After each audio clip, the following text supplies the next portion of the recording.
and I'm excited to be back on your screens once again. And this is where I bring to you insightful conversations with your favorite female personalities that are doing incredibly well in your field.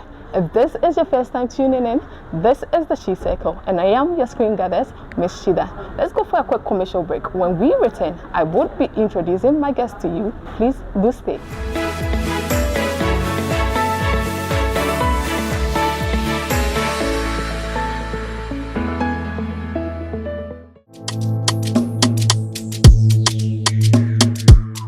Today on The Next Gen Leader, we share a spotlight on Obri Efumwa Esther, known in the showbiz industry as Queen Mills, the rising muse redefining beauty and confidence on her own terms. In a universe where beauty often comes with conditions, Queen Mills is breaking boundaries and rewriting the rules. As a rising model gracing the stages, she's not just walking the runway, she's walking in her purpose. With poise, presence, and a powerful sense of identity, she is quickly becoming a symbol of what modern modeling should look like: inclusive, fearless, and deeply rooted in authenticity. Her journey began with a simple belief that representation matters. Today, she stands tall in more ways than one, using her platform to inspire, empower, and challenge conventional beauty standards.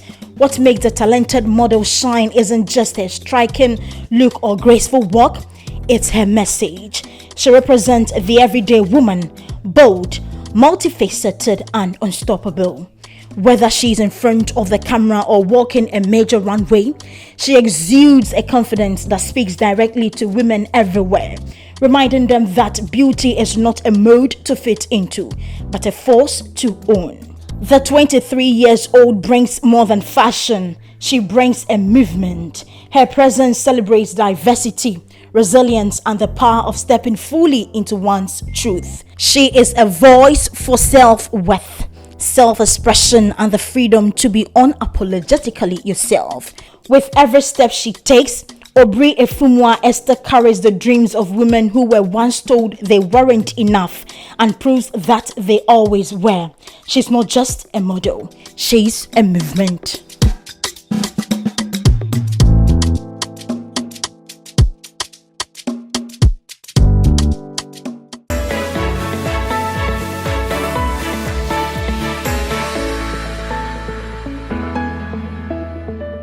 My guest for today is a past beauty queen, a model, and a digital marketer.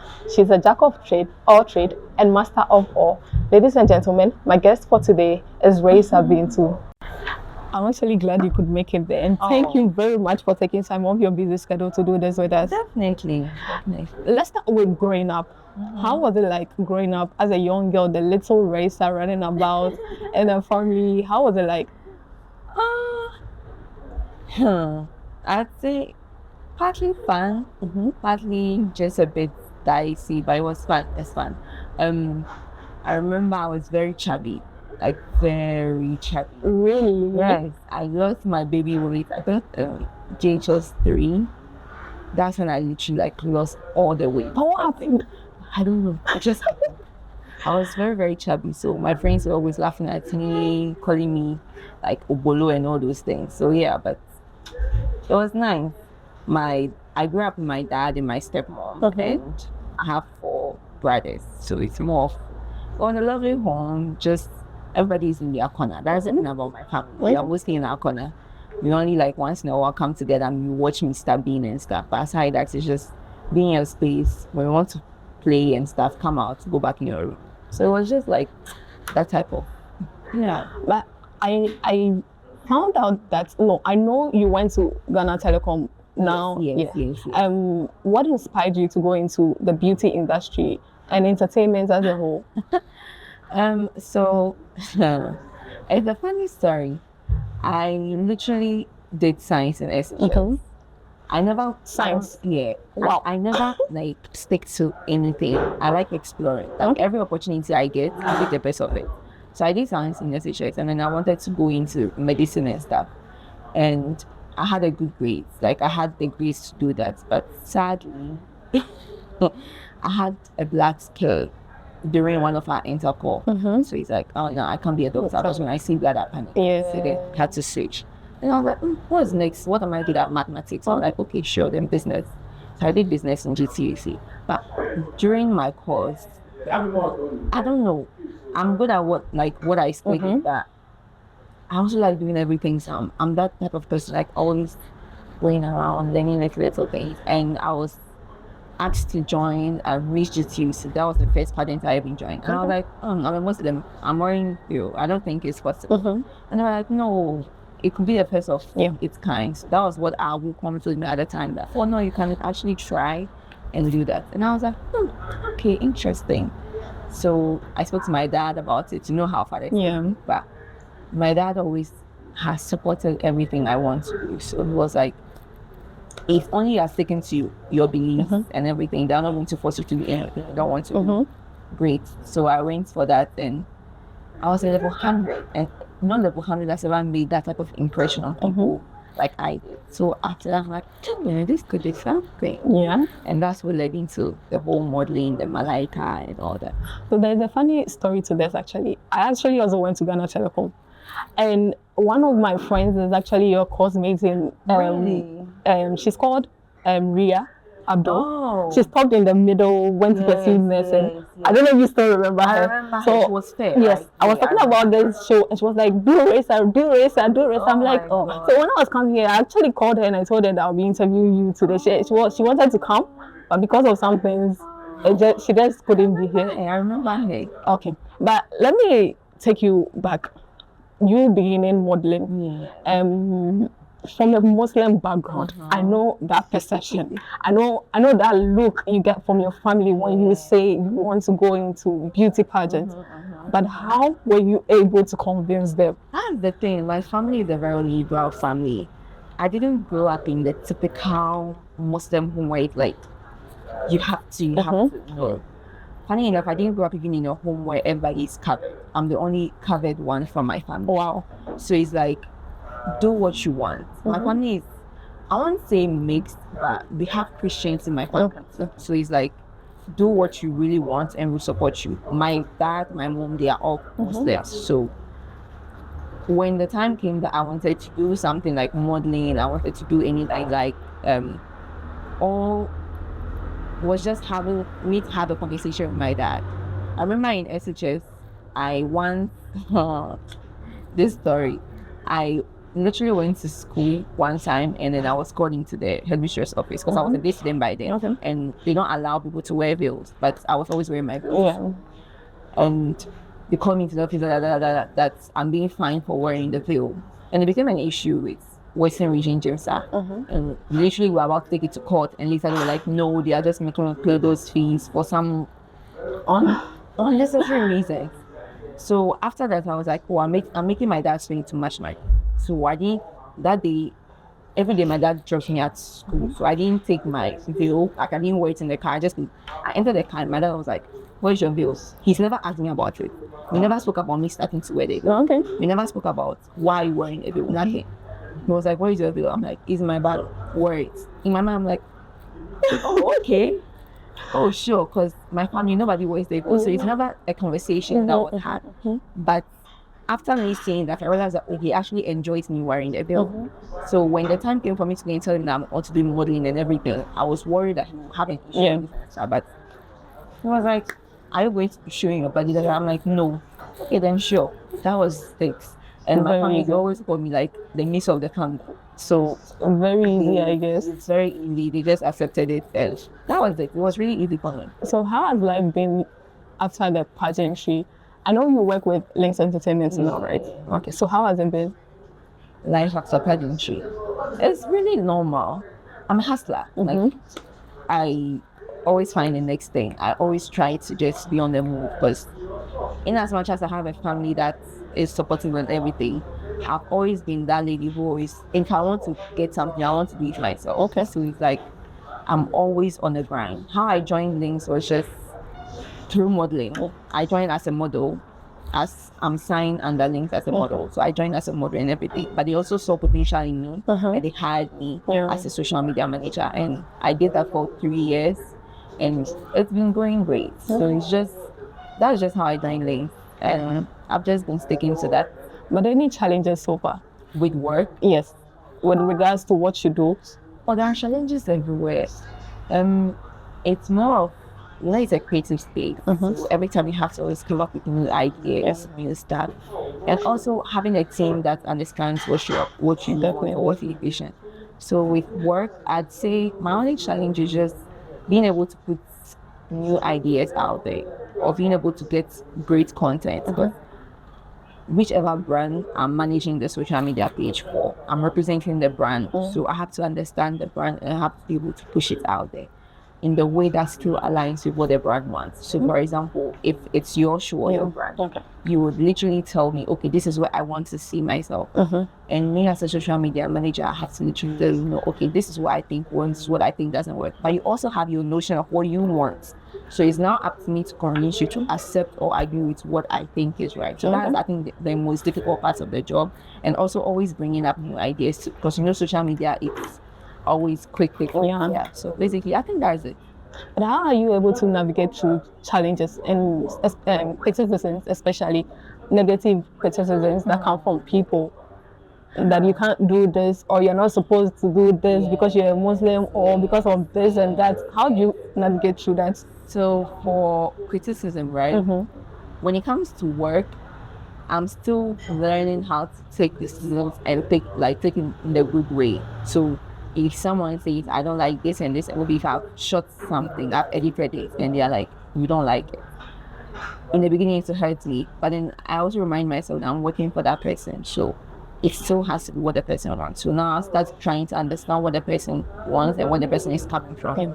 But if what the person is also saying doesn't match up with what I think is right, I'll still put it out there, because I'm very vocal about my thoughts and opinions. So I'll just tell the person, I don't think this and this. If you still want to go with what you want, I'll stick with what you want. So when it comes to the whole modeling thing, I really don't care about what anybody says. I have a family that supports me. My family has never seen anything wrong with what I do.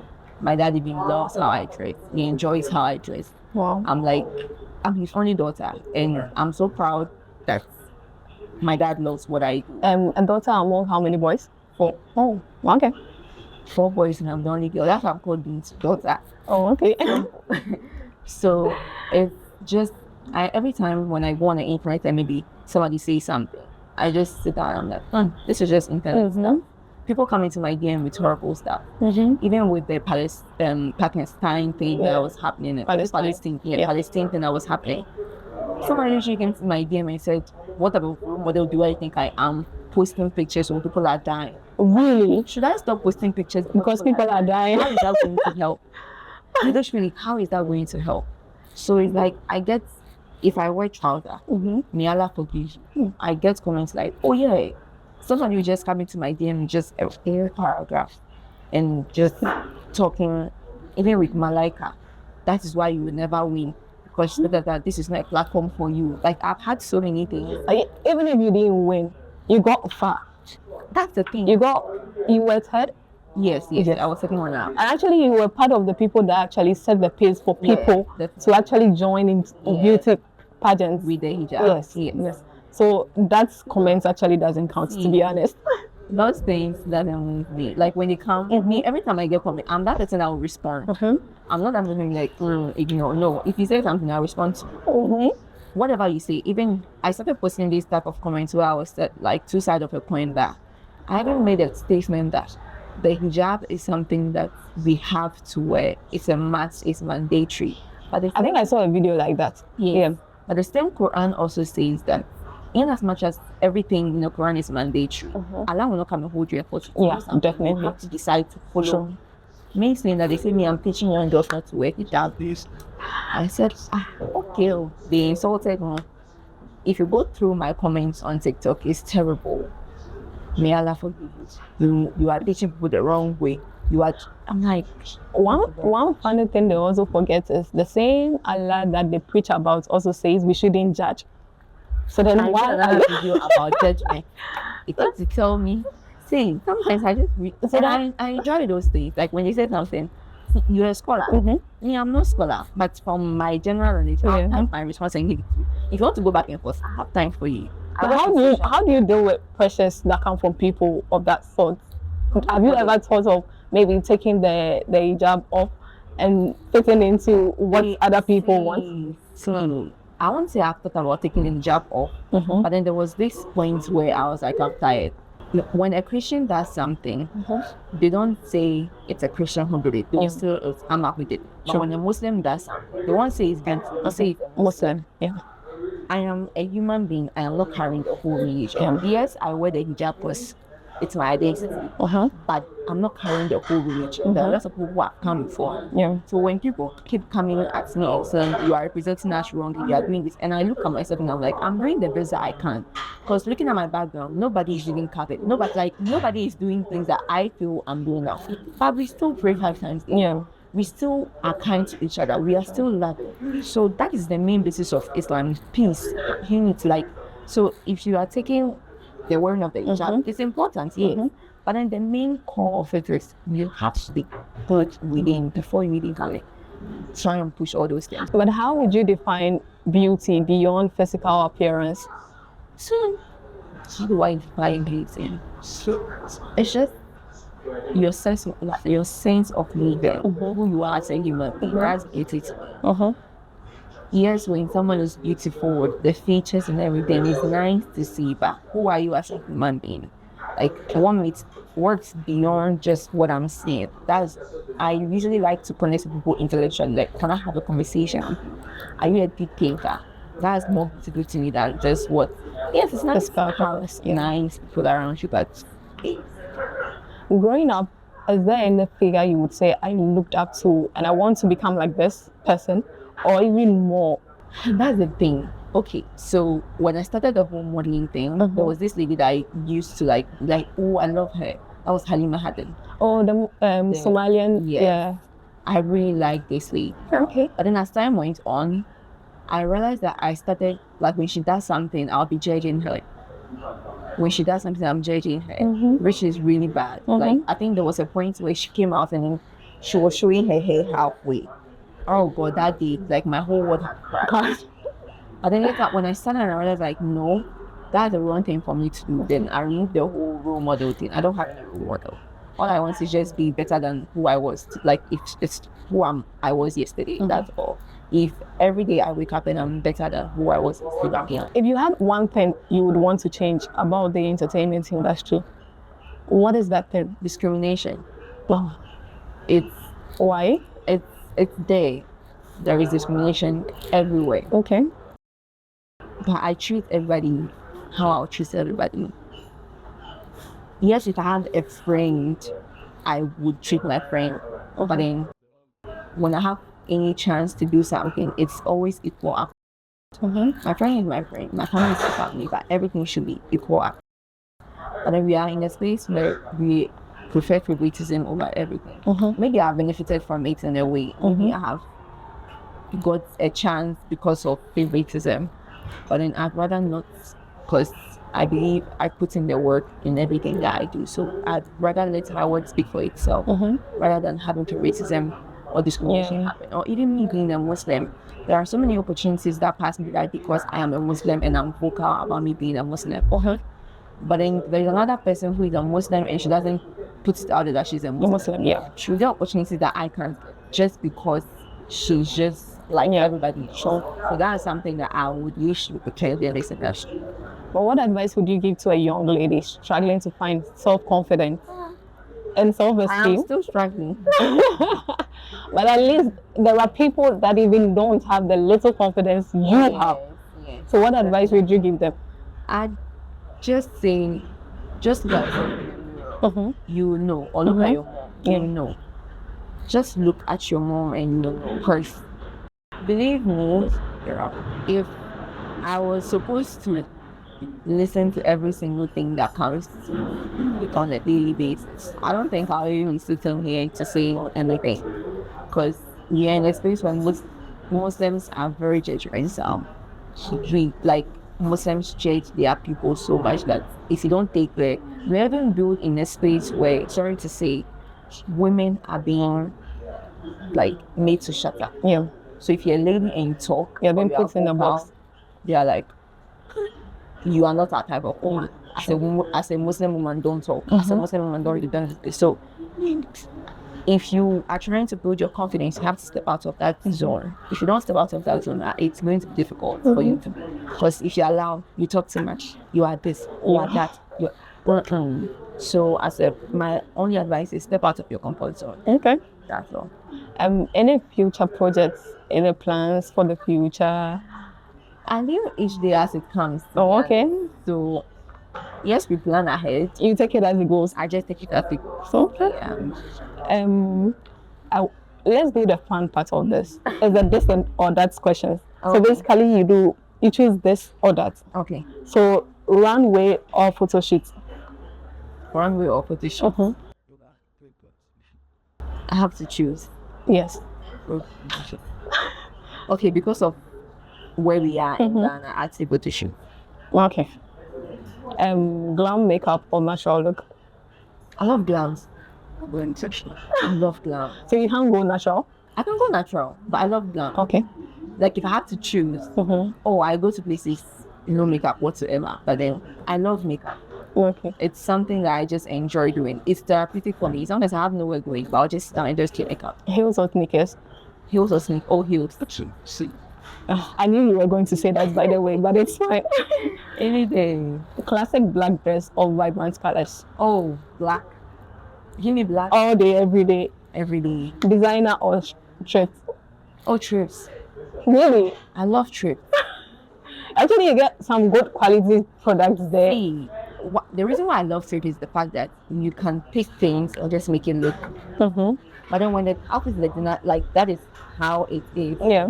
Anything you add to it to make it too much. But when you pick things that are just simple things and you put them together, it becomes silly, crypt, any day. Bold lips or subtle nude? Oh, usually nude, but today I don't know what happened. For bold. But it's not really bold. I just do lip liner and lip gloss. That's my go-to. But today I'm like behind the scenes or in front of the camera? Oh, behind the scenes. I enjoy that. But you're a TV host, aren't you? Yes, but I enjoy behind. Funny enough, the work you do actually all involves being in front of the camera. So I just enjoy.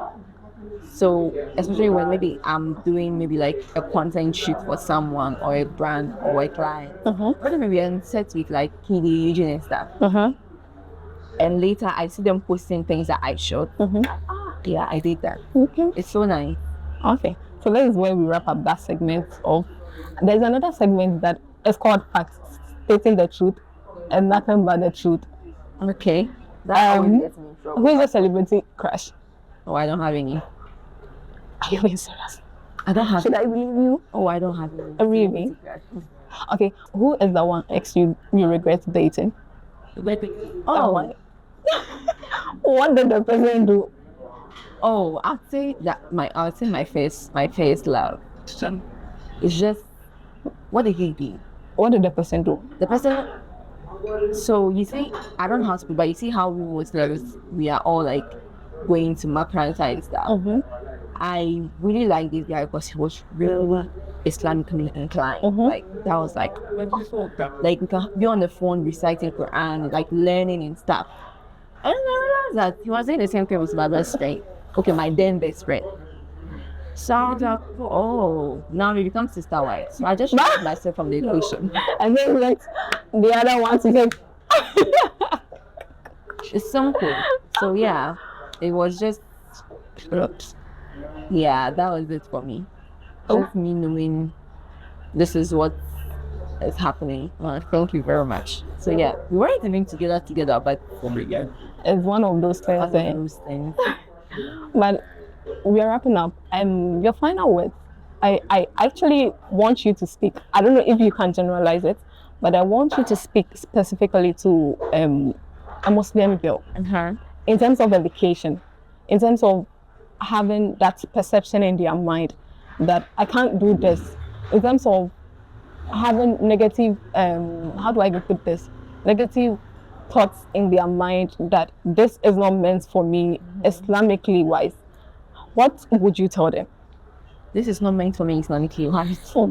I've done so many things that are not meant for me Islamically. I'm wearing makeup. But honestly, as makeup, See, I don't know at this point. For me, I'm just living don't- each day as it yes. comes. I'm not gonna lie. Yeah. So what I would say to everyone loving girl out there who is struggling with finding herself or trying to figure out what she wants or trying to even understand whether she's like, I think first of all, pray about it. Secondly, your parents, where you're coming from, always remember where you're coming from. My parents have been a huge part in every single thing I do because I know where I'm coming from, and then I also know what my dad would tolerate and what he wouldn't tolerate. And I always want to go according to that. But aside that, one thing that I really cherish my dad for is the fact that he always made me believe that education is everything. He wasn't that person who would say, don't go to school. Before you continue, what do you think about the notion about marrying at a younger age? Sorry, what do you think about that notion where you'd have to marry at a very young If I age? had a chance to get married at a young age, I would have. Okay. But then also, I sit down and then I realize the things that I've been able to do myself for myself. And then I realize the reason why I even people end up thinking about getting married at a young age is because, like I say again, have a dad who is always like on you to make sure you are doing the right thing. If I still want to go to school, you tell me to go to school. So I'm not against it, 100%. But then what I'm against is the fact that people get married either out of frustration, pressure, not knowing what they want. True. That is what I'm against. So far as maybe you end up getting married because you want to marry this person, and then you guys have everything figured out. Great. Okay. But then marriage is not just about what maybe back then is just procreation. No, now when you bring the child in this world, what is the child going to eat? How are you educating that child? What level of education do you really have to educate that child? So everything every time I'm asked a question like this, I'd say, focus on you first. Ask one yourself. Are you sufficient with who you are? If not, then why are you getting married? And society is always pushing us to get married early because they're like, we are preventing for the future. Things are happening every day. There is more to life than all those things. If the girl is not well equipped, how will she take care of your girl? That's one thing people are forgetting. Let's go forbid the man is not able to even provide anymore. What is going to happen to that child? I mean, it's always the child that I think about. What is going to happen to that child? So for me, education, the lady should be educated. Even if it's not to the highest degree, she should have some level of education. The man should say that he's financially able to take care of the woman. And like the child. Sure. Not because, time will call to the no worries. It's because of that you then get married. Yeah, so that's my thing. You can get married early. If I could, I'm married to the other because I love kids and everything. But then I sit down and I think about so many things that have happened in life and things that I'm still learning. And I'm like, alhamdulillah, I didn't get married because back then the person I was and the person I am now, I didn't I wouldn't have grown to this stage. So yeah. What inspires you? What inspires me? I can never go broke. Money, Money. See, I love money. I love money. I love money. See how many times I've said it? Yes. But then I also love working for what I have. So that's what makes me every day get up and keep going. Like right now, from here I'm going back to work. So it's like I'm always on the money. I love money. And another thing, another thing is I don't want anybody to disrespect me because I don't have. Okay. My dad made me feel so content with what I had that I want to maintain that. Like you can't say anything that would make my dad feel like you are doing it. It's not like he has. But then he respected himself, was able to provide a comfortable space for his family to an extent that it's like, even if you don't have everything in the world, for what we eat today, they will have. And that's what I always pray for. For me to always look up and have something to eat, then I'm good. So yeah. Your final words? My final words, what was I even saying? Yeah. So to any Muslim lady who is feeling down or doesn't know what to do, just remember that, nothing gets easier. Nothing ever gets easier. If you're in a space where you're not sure what you are doing, like I said, pray. Speak to your family, like your parents, because parents, in as much as we've always been distant from our parents, they know more than what we think we know. always speak to your parents, pray, and then educate yourself. Yeah. Because I always say that for education, in as much as I say it's not a key to making money, but you being learned and you knowing things, it's a way for me to always want to like, man, not for you alone, but for your kids. And just spread love. Build on yourself.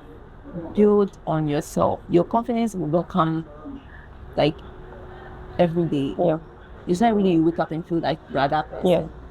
But then if you are always building on yourself and you are be very patient with yourself. Very, very patient, and don't compare yourself to anybody, because you are like, your path is your path, and that's nobody can take that from you.